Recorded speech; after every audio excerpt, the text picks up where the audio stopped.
Mr. Harper, the JP are making a big deal of this News of the World stuff to link you with the controversy and the rest of it. Do you think this could come back to bite them? Tell you why I ask, is the Parliamentary Select Committee are looking at politicians' relationships with the media. Because the media, the News of the World, for instance, had 43% of the market readership. So they're very powerful, very influential, and the politicians, quite rightly so, would probably want to be in favour with them.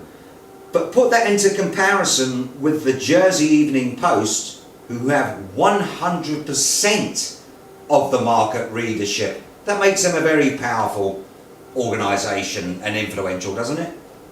Yes, it does. And I think when you're looking at that, you've got to look perhaps maybe above the level of the individual journalists who are going out and doing the daily sort of grind at the JAP.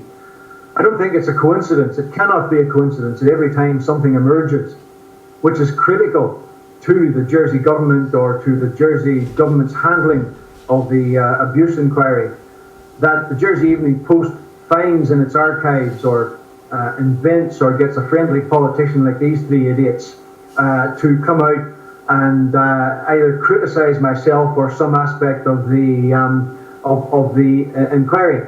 And of course they did that when BDO and Kellett, Mr. Kellett, were giving evidence, which was and Mr. Lamarcon, and they were all tying themselves in knots, and their evidence was contradictory.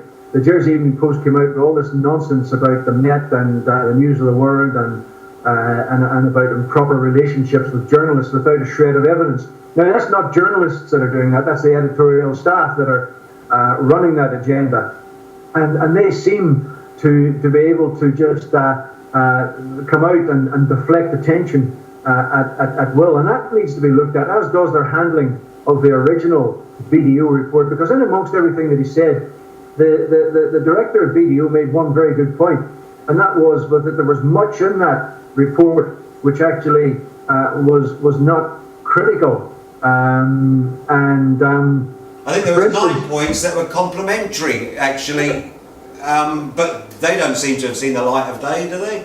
Well, they don't. I mean, and for instance, the headlines about my lavish lifestyle totally ignored and BDO are to blame for this as well too, because they printed it in such a way. But anybody reading it, they compared my spending with an officer of the same rank in a small Yorkshire force, and I think over the same period he spent £500 less than I did on hospitality, flights, etc., etc.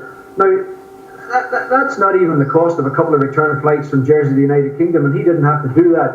He could travel almost anywhere within range there and back in one day, and the big factor as well too was he did not have a major inquiry in his hands.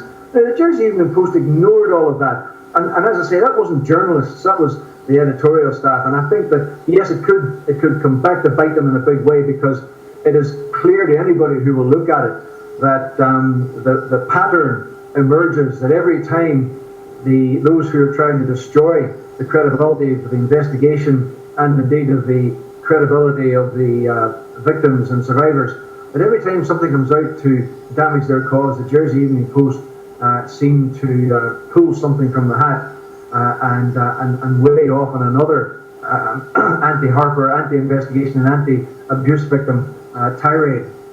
Well, yeah, so because the Parliamentary Select Committee who are looking at all this are, I think I'm correct in saying they're Education, Culture and Media Select Committee. We haven't got a Media Select Committee in here on Jersey. Do you think it's time we did have one? Well, the scrutiny panels that you've got seem to be under so much improper pressure at the moment that I'm not sure that it would achieve anything. They may well pack it with journalists or pack it with politicians who are in a cosy relationship with those in power at the Jersey Evening Post anyway. I don't know if it would be honest under the current circumstances whether or not it would do much good, because the decent politicians are frightened to raise their head. And you know, I recall being stopped by 3 or 4 politicians during my last couple of months one in particular who stopped me coming out of the hospital and said, you know, you're doing really a fantastic job and I really support you, but I daren't say anything because those bastards will come after me. Now, that's a quote, and you'll excuse the language, but I think that's probably not an unusual scenario.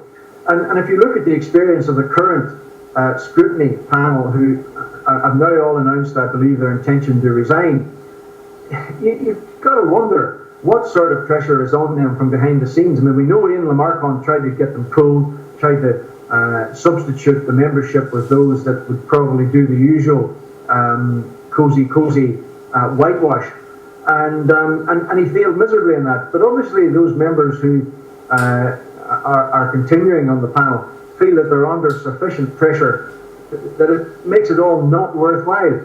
And one can only imagine the pressure that they're under, that they're not talking about, that they're keeping to themselves, and you have to wonder just what would be the point. Yeah, the day Senator Ian Lamarcon, our Home Affairs Minister, basically, while we reckon he hung Mick Gradwell out to dry in the States that day and basically accused him of leaking information to the Daily Mail. Now, interestingly, on the roundup they do every day on the BBC of the state sitting, they didn't even mention that. Now, we're talking about a senior police officer leaking confidential information, almost evidenced. The two Channel Television reporters said they didn't even hear him saying it in the States.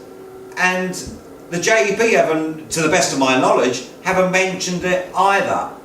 Any ideas why this could be? Well, there could only be one reason: they don't want to. I mean, how many times have the Jersey Evening Post screamed in headlines criticism of myself for my alleged improper dealings with the media, being too open with the media? How often have the former Attorney General, how often has politicians screamed their criticism of myself for giving too much information to journalists?